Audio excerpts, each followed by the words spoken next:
Buenos días. Hoy les voy a hablar acerca de la cirugía endoscópica nasosinusal y va a ser supervisada por el doctor José Pacetti, que es médico otorrinolaringólogo en la ciudad de San Pedro Sula. Hablando un poco acerca de la cirugía endoscópica nasosinusal, esta la vamos a realizar más que todo en patologías inflamatorias o infecciosas de senos paranasales, como ser sinusitis recurrentes o sinusitis crónicas que no nos han respondido al tratamiento médico adecuado. También la podemos utilizar para resección de lesiones como pólipos nasosinusales, mucoceles o tumores malignos. También se ha utilizado para la descompresión orbitaria y para realizar dacriosistorrinostomías.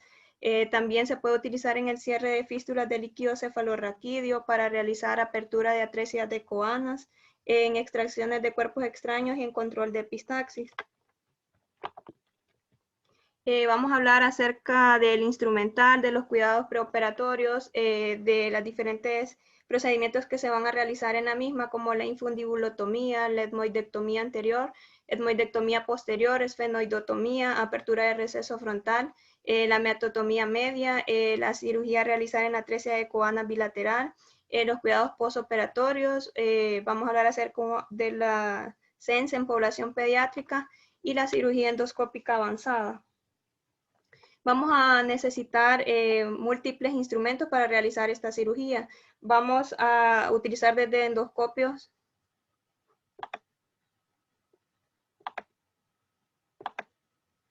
Vamos a utilizar desde endoscopios, van a ir desde 0 grados, 30 grados, 45 grados y en algunos casos podemos necesitar endoscopios hasta de 70 grados. También podemos utilizar espéculos de Killian, pinzas bayonetas, también podemos utilizar palpadores abotonados para seno frontal y maxilar de Kuhn-Bolger, despegadores de Kotle o de Freer, el bisturí falciforme, también pinzas de Blacksley que pueden ser las rectas o las anguladas de 45 y 90 grados, también las pinzas de McKay-Grunwald cortantes, pinza tijera de cornetes, también la pinza retrógrada de Ostrom, curetas finas de 55 y 90 grados de Kuhn-Bolger, también las pinzas de Stamberger, la derecha y la izquierda para meatotomías.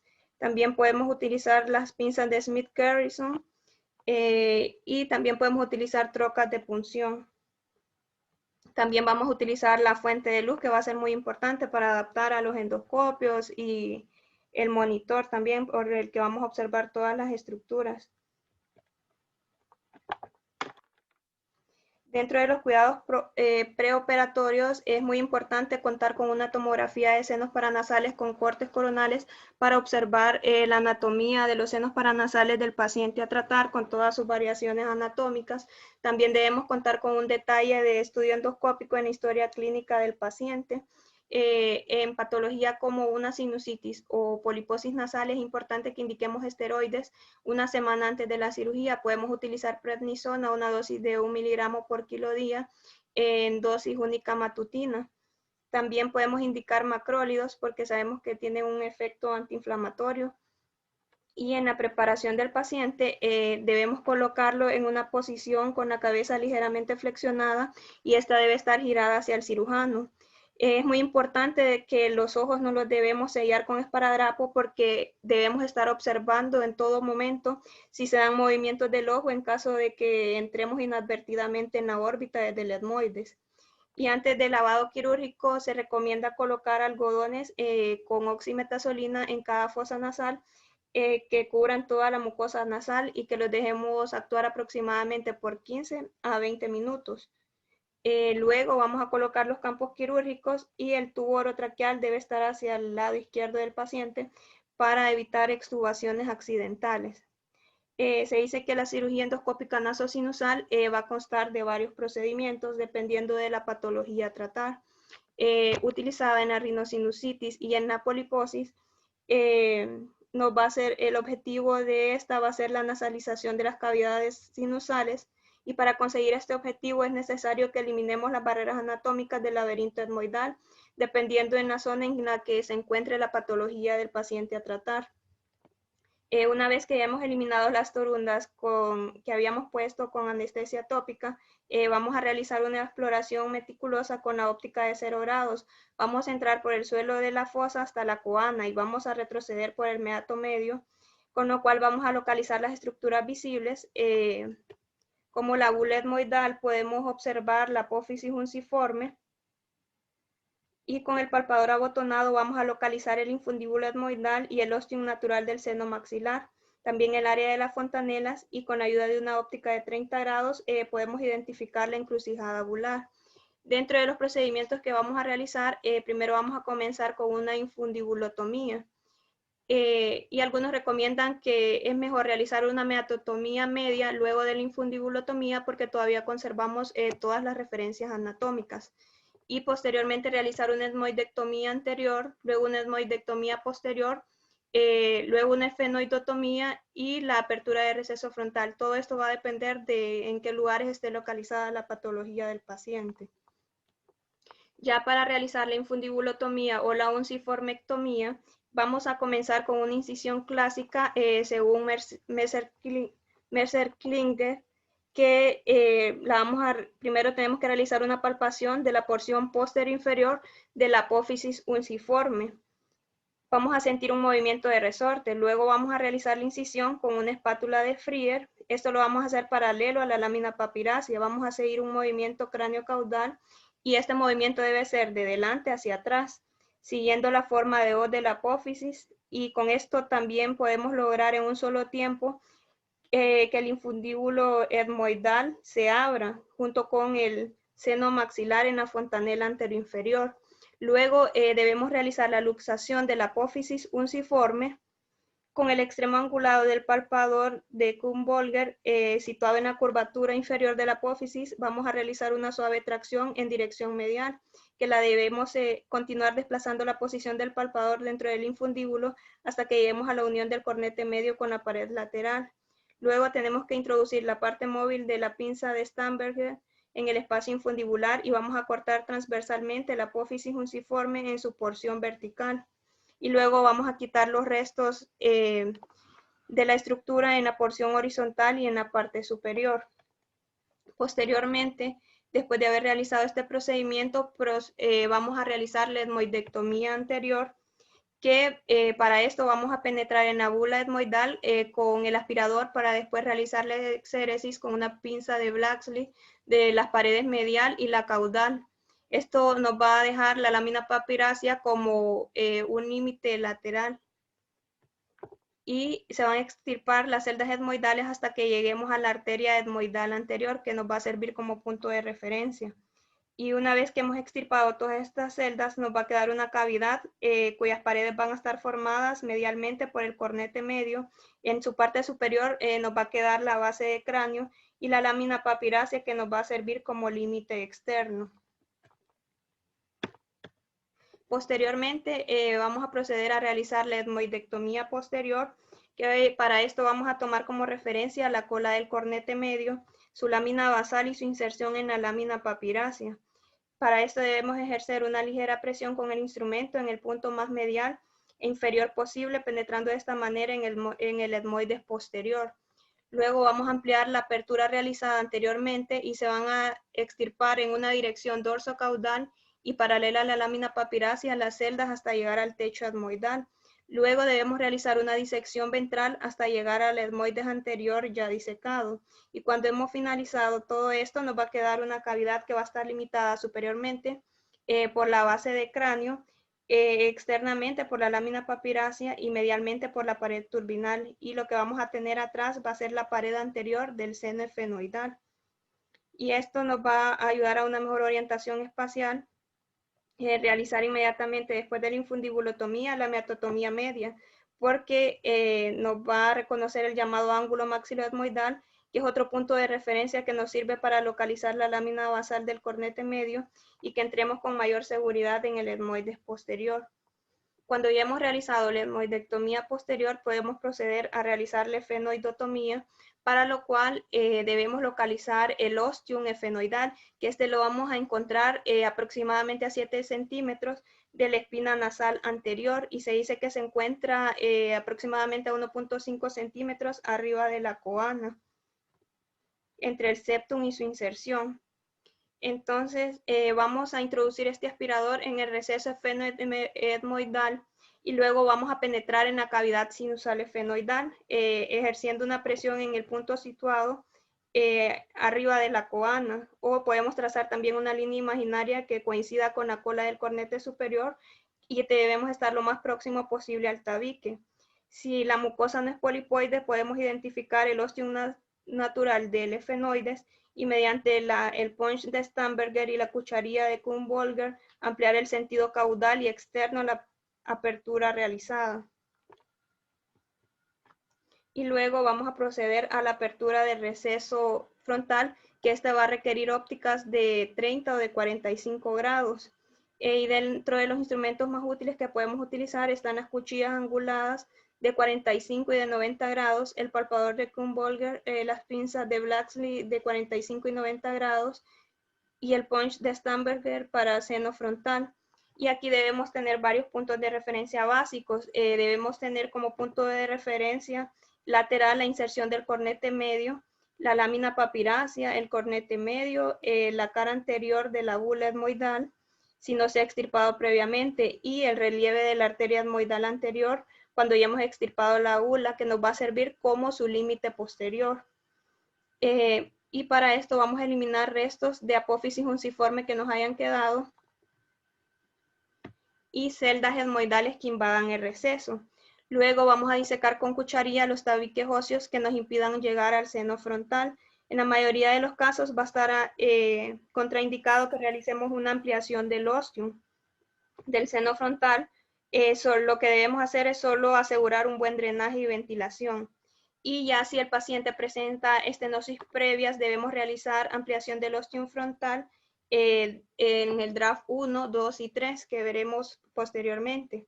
Pero estas las debemos realizar solo en pared anterior y lateral, porque si la hacemos en la pared posterior podemos inducir la formación de fístulas del líquido cefalorraquídeo. Y hablando acerca de la miototomía media, para esta podemos utilizar ópticas de 0, 30 o 45 grados. Y las referencias anatómicas que podemos tomar en cuenta si la realizamos luego de la unciformectomía va a ser la pared inferior de la bula etmoidal como límite craneal, el cornete inferior como límite caudal y la lámina basal del cornete medio como límite posterior.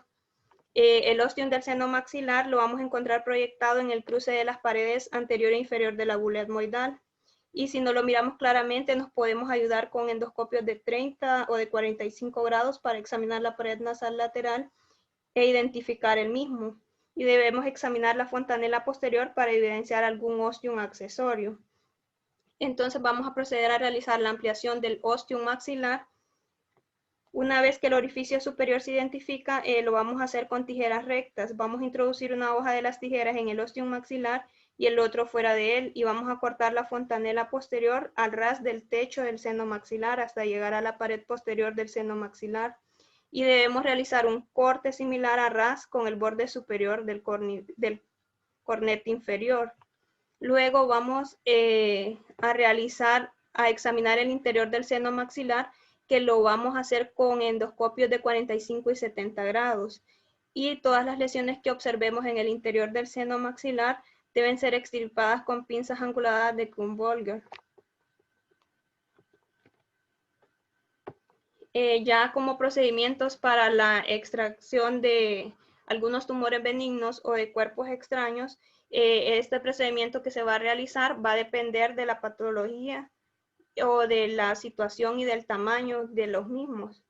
Los cuerpos extraños en la mayoría de los casos vamos a tenerlos en el seno maxilar. Podemos encontrar amalgamas dentarias, metales de implantes, por lo que nos puede bastar solamente con realizar una miototomía media amplia o combinada con una punción de fosa canina para visualizar el seno a través de ella y extirpar su contenido desde la miototomía. Y así se localizan en otros senos paranasales, podemos realizar procedimientos que correspondan según su localización. Por ejemplo, en el osteoma etmoidal Podemos realizar una etmoidectomía completa antes de hacer la exéresis tumoral. Y para los papilomas invertidos, dependiendo de su estadio, en el T1 y T2 podemos hacer simplemente una exéresis endoscópica. Y en los estadios T3 y T4, a esta cirugía endoscópica la podemos complementar con un abordaje externo. Y en los angiofibromas nasofaringeos se recomienda una resección endoscópica con su previa embolización para disminuir el riesgo de sangrado en estos pacientes. Y la cirugía que se hace en atresia de Coana bilateral, esta la debemos realizar con ópticas de 2.7 milímetros. Y lo que vamos a hacer es que vamos a comunicar la fosa nasal con la rinofaringe. Lo primero que debemos hacer es una luxación del cornete inferior o la sección de la cola del cornete. Posteriormente vamos a incidir la mucosa y vamos a fresar el hueso imperforado. Y es importante que aquí también rebajemos el borde vomeriano del tabique con una pinza de ostrum para evitar que haya una restenosis en estos pacientes. Y posteriormente es importante que coloquemos una sonda de silicona con un extremo en T en el cabum y la fijemos mediante una sutura a la columela nasal. Esta sonda se dice que se puede dejar entre 2 a 4 meses en el paciente y es importante que se esté haciendo lavados nasales frecuentes mientras tenga esta sonda.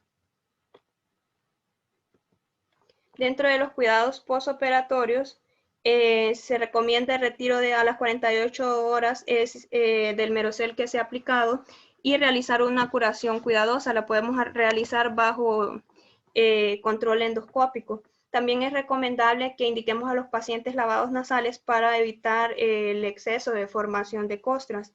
Debemos citar al paciente para curaciones semanales bajo un control endoscópico y con anestesia tópica. Y en caso de que se hayan formado sinequias, podemos realizar la liberación de las mismas. Y se recomienda que en cuanto se dejen de producir costras en estos pacientes y aparezca una mucosa edematosa, iniciemos el tratamiento con corticoides tópicos en polvo para minimizar la respuesta inflamatoria de las patologías de base que se produzcan en los mismos pacientes. Y hablando un poco acerca de la SENS en la población pediátrica, esta va a tener múltiples indicaciones como la obstrucción nasal compleja en la fibrosis quística, los pólipos antrocoanales, complicaciones nasosinusales de padecimiento nasosinusal, mucoceles o mucopioceles, los abscesos orbitarios, lesiones traumáticas del canal óptico, sinusitis micóticas, meningoencefaloceles, dacriocistorrinitis secundaria sinusitis, rinosinusitis crónicas resistentes al tratamiento. También para la resección de tumores de base de cráneo anterior, como los nasoangiofibromas juveniles que podemos observar en algunos pacientes. En este estudio que se realizó, hicieron una revisión de varias fuentes en el que estudiaron si la cirugía endoscópica nasosinusal podría causar alteraciones en el desarrollo del centro facial de estos pacientes, y en los cuales observaron que solamente estos cambios se observaban en animales de experimentación, no así en los niños en los que se estudió. Y decía que esta también se recomendaba en pacientes menores de 6 años, en pacientes mayores de 6 años que presentaban alguna rinosinusitis resistente al tratamiento, y en los niños menores de 6 años lo que aconsejaban era realizar primero la adenoidectomía. Y dentro de las modificaciones en la cirugía pediátrica que recomendaban ellos era realizar una uncinectomía parcial, no total como en los adultos, y se limitaban a realizar la uncinectomía, la antrostomía media y una etmoidectomía anterior. Y dentro de los factores de mal pronóstico en estos pacientes están niños que sean menores de 6 años, que tengan enfermedades de base como fibrosis quísticas, inmunodeficiencias o asma, porque son pacientes que van a tender a presentar cuadros recurrentes de estas patologías. Y hablando acerca de la cirugía endoscópica avanzada, esta es una cirugía que en varias ocasiones requiere de un equipo multidisciplinario en el cual pueden intervenir el otorrinolaringólogo y el neurocirujano, porque tenemos algunos tumores que van a producir alguna invasión intracraneal en algunos pacientes. Entonces, dentro de las funciones del otorrinolaringólogo están crear un campo quirúrgico en el que el neurocirujano se pueda desenvolver cómodamente con las dos manos. También debe realizar los movimientos de la cámara endoscopio siguiendo los movimientos del neurocirujano. Debe mantener el campo visual siempre limpio y ofrecer soluciones inmediatas a problemas imprevistos. Por ejemplo, si se presentan sangrado de la arteria fenopalatina o etmoidal anterior.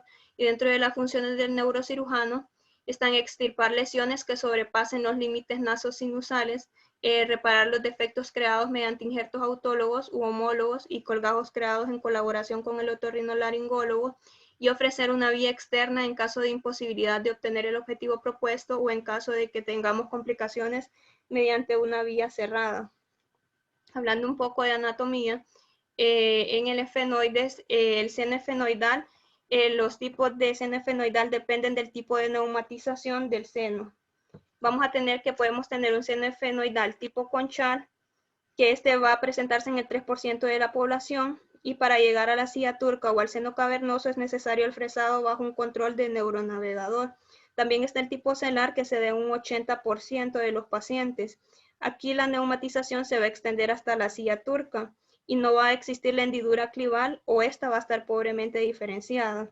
Y en el tipo retrocelar, que este se presenta en 17% de los pacientes, aquí van a estar claramente definidos los relieves de ambas carótidas, del nervio óptico y en ocasiones del nervio maxilar y del nervio ovidiano. Y el punto de referencia principal va a ser la depresión clival, que está en la cara posterior del seno efenoidal. Y aquí tenemos la silla turca y aquí tenemos los bordes de la arteria carótida interna. Hablando un poco del acceso endoscópico al seno frontal, tenemos que el seno frontal va a drenar al conducto nasofrontal, que este va a estar formado por el infundíbulo, está formado por el ostium y está formado por el receso frontal. Y podemos observar que el límite anterior va a ser la espina nasofrontal. Dentro de los principios básicos de la cirugía a realizar es que esta disección debe hacerse siempre de posterior a anterior y de medial a lateral para que evitemos daños a áreas adyacentes del hueso, preservando también la membrana mucosa que recubre el receso frontal, porque si dejamos una estructura denudada de mucosa, no se va a producir un aclaramiento mucociliar adecuado. Y lo que se recomienda como primera intervención para el abordaje del seno frontal es una unciformectomía, que se dice que esto nos permite aumentar la ventilación de las celdas adenoidales anteriores, nos va a ayudar también a eliminar la inflamación y nos permite una mayor amplitud del tracto de drenaje nasofrontal. Y si la enfermedad frontoetmoidal persiste, ya nos debemos plantear técnicas quirúrgicas más agresivas, como las planteadas por Draft. Dentro de la técnica de Draft 1 o la canalización endoscópica de receso frontal, vamos a comenzar realizando la unciformectomía. Luego vamos a retirar la pared anterior de la Hernasi, y si todavía persiste la obstrucción, podemos ir retirando el sistema de celdías frontoetmoidales que van a aparecer en pacientes concretos.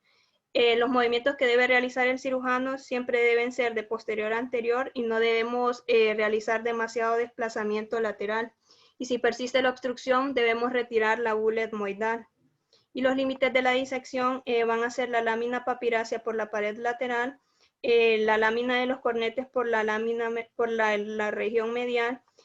Al nivel posterior superior vamos a tener la base de cráneo y la unión del hueso nasal con el hueso frontal por delante y el orificio y el piso del seno frontal por la parte superior.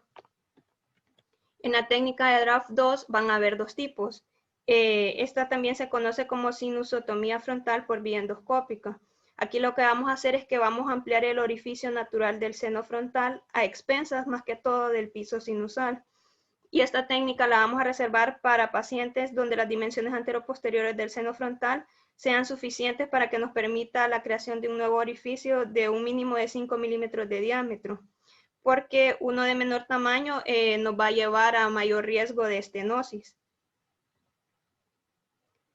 Y en la técnica de Draft 2 consiste en efectuar la exanteración de todas las celdas del receso frontal y luego ampliar el orificio al fresar el piso sinusal entre la lámina papirácea y la lámina de los cornetes.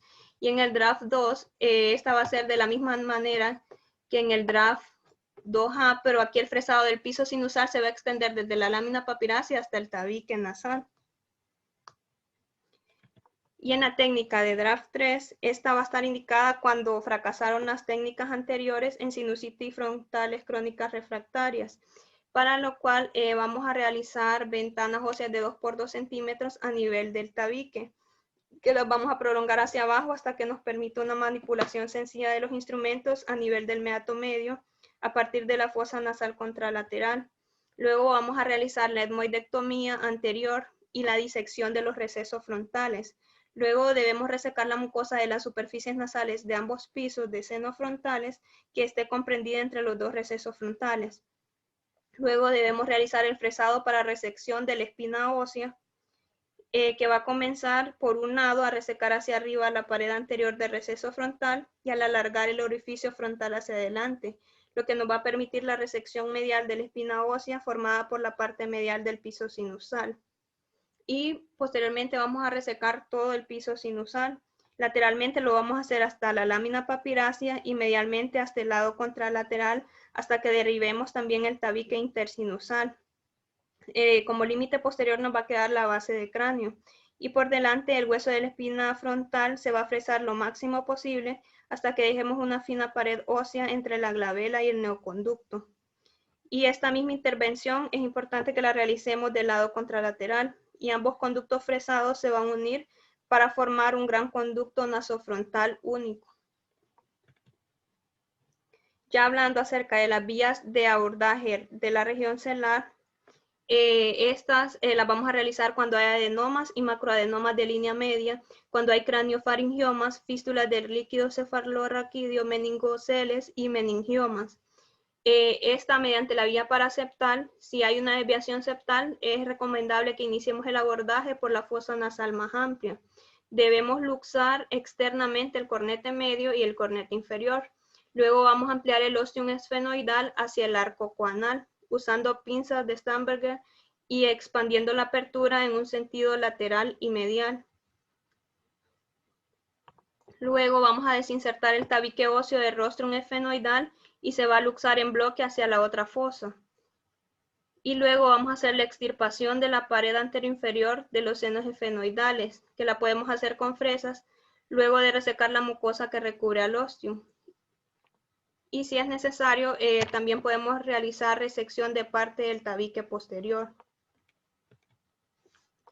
Luego debemos disecar la mucosa que recubre la pared posterior del esfenoides, procurando dejar un colgajo de pedículo inferior. Luego vamos a realizar la apertura de la silla turca en su porción central con fresas y localizada la dura madre vamos a ampliar la apertura hasta llegar a los límites externos que constituyen a ambas carótidas internas. Luego vamos a incidir la dura madre hipofisaria y vamos a disecar el adenoma con microtijeras o con cucharilla. Ya hablando acerca de la vía transeptal, esta la vamos a realizar luego de luxados los cornetes. Aquí se va a realizar una incisión vertical en la mucosa septal a 3 centímetros de su extremo posterior. Luego debemos realizar una disección de la mucosa septal por debajo del periósteo hasta llegar al rostrum esfenoidal. Luego vamos a proceder a extirpar el rostrum esfenoidal luego de que hemos extirpado el tabique óseo. Debemos hacer la ampliación lateral del ostium y vamos a eliminar los septos intersinus que tienden a insertarse en la arteria carótida interna.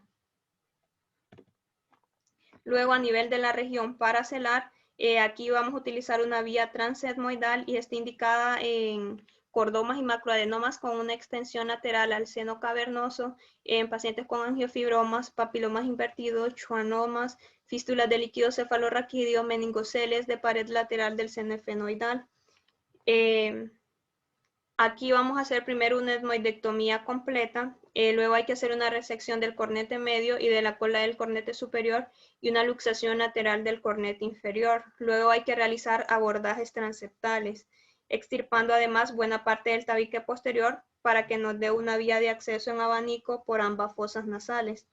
Y luego vamos a realizar un fresado de la pared inferior del esfenoides hasta su unión con el clivus.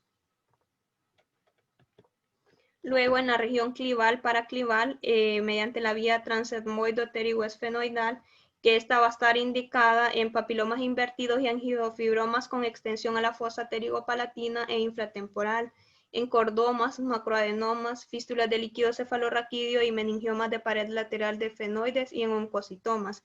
Aquí debemos realizar una etmoidectomía y efenotomía bilateral, dejando como límites laterales a ambas láminas papiráceas y los relieves del nervio óptico. Luego hacemos la meatotomía media donde se va a extender la lesión y vamos a localizar el paquete vasculonervioso esfenopalatino para ligarlo con clips vasculares o también lo podemos cauterizar. Luego es importante hacer una ampliación del agujero esfenopalatino extirpando la pared posterior del seno maxilar hasta llegar al relieve del nervio infraorbitario, accediendo a la fosa pterigopalatina. Y vamos a realizar un fresado del canal pterigoideo para obtener una vía de acceso a la arteria carótida paraclival e intrapetrosa. Aquí se debe hacer una extirpación completa del septum nasal posterior para que nos facilite el acceso a los extremos distales del campo quirúrgico. Y dentro de algunos abordajes ampliados, está el abordaje transtuberculum transplanum, en el cual se va a fresar el plano esfenoidal en sentido rostro-caudal una vez que ya hemos hecho el abordaje transetmoidal del esfenoide de forma bilateral. Este fresado lo debemos hacer hasta dejarlo delgado para que después lo podamos extirpar con una pinza de Kerrison. Y hay que hacer una disección posterior de la dura madre. Y una vez abierta la dura madre sobre la glándula hipofisaria, podemos apreciar el quiasma óptico con el tubérculo hipofisario por debajo y las arterias cerebrales anteriores por encima. ¿Qué es esto que observamos aquí? Dentro del abordaje transcribiforme, que va a estar indicado en meningiomas, en estesioneuroblastomas, en displasias fibrosas. Aquí también debemos resecar el septum nasal, pero en su porción craneal en toda su inserción sobre la lámina cribiforme, hasta que obtengamos una cavidad cuyo límite posterior va a ser la pared efenoidal. Aquí vamos a hacer una etmoidectomía completa, una efenoidotomía amplia y apertura de los recesos frontales. Luego vamos a hacer unión de ambos recesos frontales, para lo cual vamos a utilizar el draft 3, extirpando el septum que lo separa y fresando en un sentido paralelo a la tabla posterior, el tabique intersinusal y parte de la tabla externa del seno frontal hasta que consigamos la unión de ambos senos frontales en una sola cavidad. Luego vamos a hacer fresado de la base de cráneo en un sentido cráneo-caudal. Y como límite anterior nos vamos a trazar una línea imaginaria que va a unir las dos arterias etmoidales anteriores y el límite posterior una línea que une las dos arterias etmoidales posteriores y los límites externos que van a ser las láminas papiráceas. Y posteriormente es importante realizar el fresado de la crista Galli y una posterior fractura de la misma. Luego tenemos el abordaje de la porción superior del clivus medial, que la vamos a hacer cuando hayan cordomas, macroadenomas, schwannomas y plasmocitomas. Aquí vamos a realizar un abordaje transetmoidal bilateral y vamos a extirpar el septum posterior. Luego vamos a fresar el suelo del seno efenoidal hasta la pared clival. Aquí los nervios vidianos en su curso por la pared inferolateral del esfenoides nos van a marcar los límites laterales del fresado. Y la ventana rectangular que vamos a obtener debemos permitir que nos dé un cómodo acceso desde el plano esfenoidal hasta la trompa de Eustaquio. Luego vamos a realizar el fresado del hueso clival iniciando del centro. Y cuando lleguemos a la dura madre debemos ampliar la apertura hasta los relieves de las carótidas paraclivales. Y una vez que hemos abierto la dura madre clival, vamos a distinguir la arteria basilar, que es esta que observamos aquí, con las arterias perforantes, también las arterias cerebrales posteriores y cerebelosa superior y los pares craneales, el abducens, el trigémino, el troclear y el motor ocular común. Y si las características del tumor lo requieren, podemos ampliar el abordaje hacia una región celar y paracelar. Ya en el abordaje panclival, este está indicado cuando hay un panus reumatoide, cuando hay meningoceles y cordomas. Aquí vamos a ampliar el abordaje descrito en el apartado anterior y podemos acceder a la apófisis odontoides y a la porción anterior del foramen magnum. Aquí primero vamos a realizar la extirpación del vómer, luego un fresado del suelo esfenoidal y de la pared inferior del clivus hasta que lleguemos a ambos foramen nascerum. Luego debemos crear un colgajo de mucosa rinofaringea. Debemos realizar una disección de la membrana atlanto-occipital y de los músculos longus capitis y longus colli. Luego vamos a fresar el arco anterior del atlas para llegar a la apófisis odontoides. Y luego se va a fresar y a extirpar la apófisis odontoides. Aquí ya hemos creado un amplio corredor hacia el foramen magnum y a los cóndilos occipitales.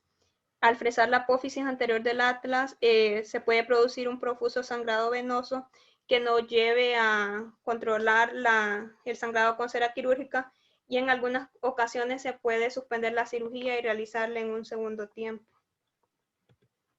Dentro de los abordajes infrapetrosos tenemos el apex petroso medial, que lo vamos a hacer después de realizar un abordaje transetmoido pterigoesfenoidal, en el cual vamos a fresar el proceso pterigoideo medial perpendicularmente al clivus para llegar a la carótida panclival y su porción petrosa.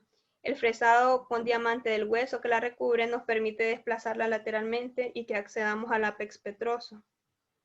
Y en el petroclival, que puede estar indicado en los condromas, en los condrosarcomas y meningiomas del espacio petroclival. Aquí debemos localizar el canal pterigoideo y vamos a seguir un curso de la arteria y nervio ovidianos. Debemos fresar de forma circunferencial al canal, llegando a la carótida horizontal. Y una vez que hemos localizado esta, se va a extirpar el hueso que la recubre en un sentido caudocranial hasta que lleguemos a la carótida paracelar. El límite medial de la disección va a estar constituido por el seno cavernoso, por lo cual debemos ser sumamente cuidadosos al realizar este procedimiento. Y el límite lateral va a ser la fosa media. Luego, en el abordaje suprapetroso, vamos a tener el de la porción inferior del seno cavernoso, que aquí debemos realizar el fresado del canal pterigoideo y se va a seguir el nervio maxilar hasta el agujero redondo, fresando el hueso entre el nervio y el canal pterigoideo hasta que lleguemos a la dura madre y a la carótida interna, desde su porción horizontal hasta la paracelar. Aquí el espacio cuadrangular que va a quedar va a estar delimitado por la dura madre de la fosa media y por el nervio maxilar lateralmente, por la porción petrosa horizontal en el margen inferior y el curso del nervio abducen en el superior. Aquí como punto de referencia esencial nos vamos a guiar por el nervio maxilar, que es rama del nervio trigémino, y por el nervio ovidiano. Y esto nos permite accesos incluso a la fosa posterior. Y dentro de sus principales indicaciones van a ser los cordomas, los condrosarcomas, los meningiomas y tumores nasosinusales como el angiofibroma, papiloma nasal invertido. Dentro de la porción superior del seno cavernoso, hay una extensión del abordaje de la porción inferior y sus principales indicaciones son los macroadenomas invasivos que son resistentes al tratamiento médico o radioquirúrgico. Aquí se va a disecar la silla turca y se va a identificar el receso óptico carotidio medial para obtener un buen acceso al seno cavernoso supralateral. En el abordaje infratemporal transpterigoideo, aquí sus indicaciones van a ser los schwannomas del nervio trigémino o angiofibromas. Aquí vamos a acceder como en el acceso a la porción inferior del seno cavernoso. Para realizar este procedimiento se requiere de ópticas anguladas de 45 y 70 grados. El plexo venoso pterigoideo hay que tener cuidado de no producir su lesión porque nos puede conllevar a unos sangrados de forma masiva que requieran taponamiento durante 48 horas. Y debemos diferir el procedimiento en un segundo tiempo. Para este abordaje debemos realizar un fresado del proceso pterigoideo medial. Luego vamos a disecar la arteria maxilar y la vamos a ligar en el interior de la fosa pterigopalatina. Y luego vamos a fresar el proceso pterigoideo lateral hasta su unión con la fosa media y el foramen oval. Y esto sería todo. Muchas gracias. Muy bien, excelente. Muy bueno. El esfenopalatina. Importante tener cuidado también si el seno, la valoración preoperatoria del paciente. Si no son senos hipoplásicos, porque un seno hipoplásico nos puede fácilmente llevar hacia la órbita, ¿sí? Y nosotros estar quitando grasa pensando que estamos quitando tejido similar al de la sinusitis micótica alérgica. No sé si tengo algo más acá. Bueno, lo clásico de la cirugía endoscópica de la sinusitis micótica alérgica. Ya ven cómo hemos quitado el etmoides y ha agrandado bastante el seno maxilar. Esta es una imagen, es copiado de cómo se hace, está la cresta etmoidal y la salida de la ¿cómo se llama?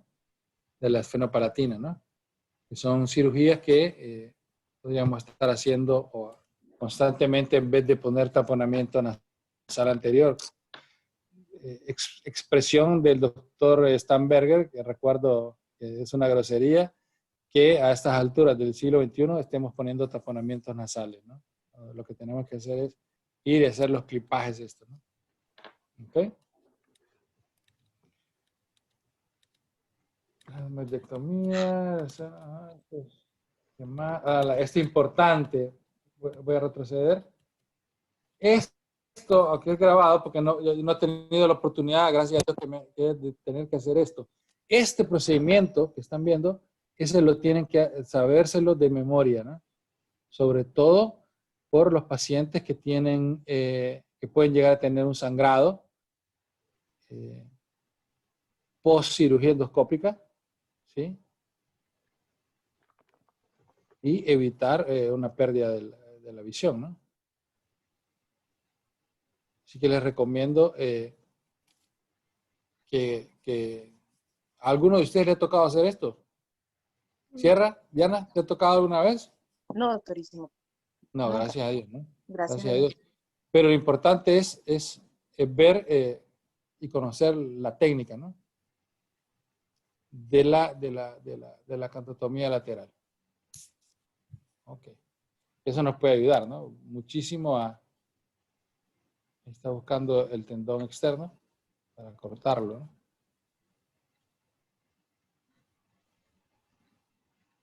Esto nos puede salvar la visión del paciente y una demanda para nosotros, ¿no? ¿Estamos? Jóvenes, eso es importantísimo antes de estar pensando en que vamos a hacer cirugías del clivus bueno, esto ya ustedes lo han visto. Importante también la relación que existe del nervio óptico con las celdillas de Onodi, por ejemplo, ¿sí?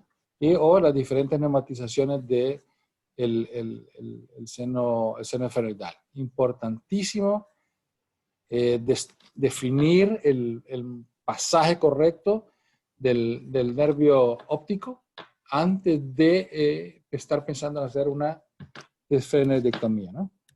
¿Ok?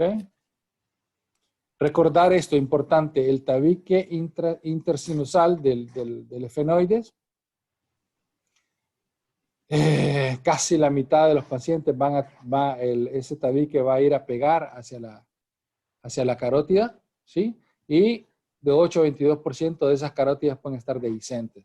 Entonces, a la hora de la manipulación del tabique intersinusoidal, interesfenoidal, hay que usar pinzas cortantes, ¿no? Y manejar los fragmentos con suma delicadeza. Porque recuerden que 2 de 10 es probable que tengan dehiscencia de la arteria carótida interna. Y obviamente las múltiples posiciones. Mira, este paciente, un solo paciente, un espécimen cadavérico, tenía todos los septum que tenían estaban conectados con la carótida interna. ¿Sí? En el lado izquierdo, pues solo este, y en el lado derecho, los dos. Y una manipulación inadecuada de esto puede provocar una complicación. Bueno. ¿Qué más? ¿Preguntas?